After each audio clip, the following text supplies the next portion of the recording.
सूखेगा नहीं, लालटेन के तेल अब सूखेगा नहीं।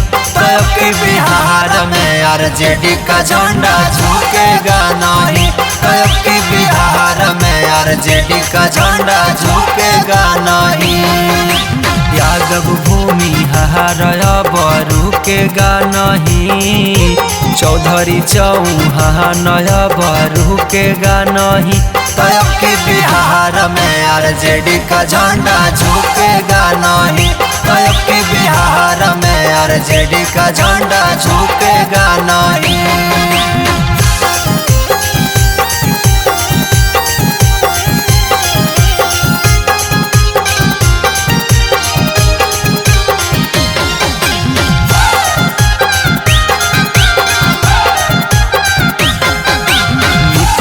सभे कर दिल को नास जी, आरजेडी आई तो कर तो विकास जी। बीजेपी खाली महंगाई बढ़ाई तो, गरीब किसान के खाली सताई तो।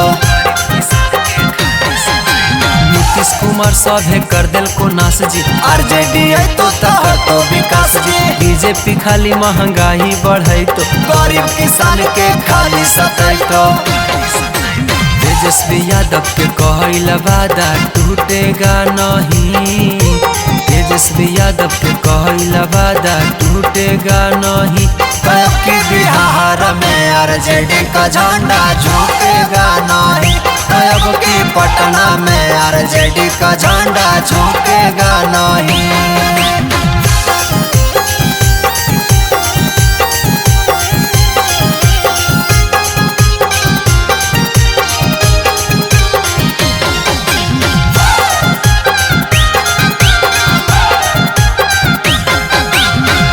बिना सभे है बेरोजगार जी, लालू बिना नहीं हो तो सुधार जी। टाइगर के बतिया पकड़ा विचार जी, बदला जाए तो जल्दी बिहार जी।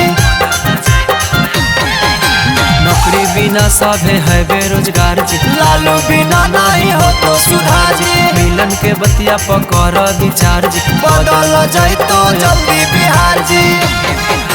लालटेन का मोहर अब की छूटेगा नहीं, लालटेन का मोहर अब की छूटेगा नहीं।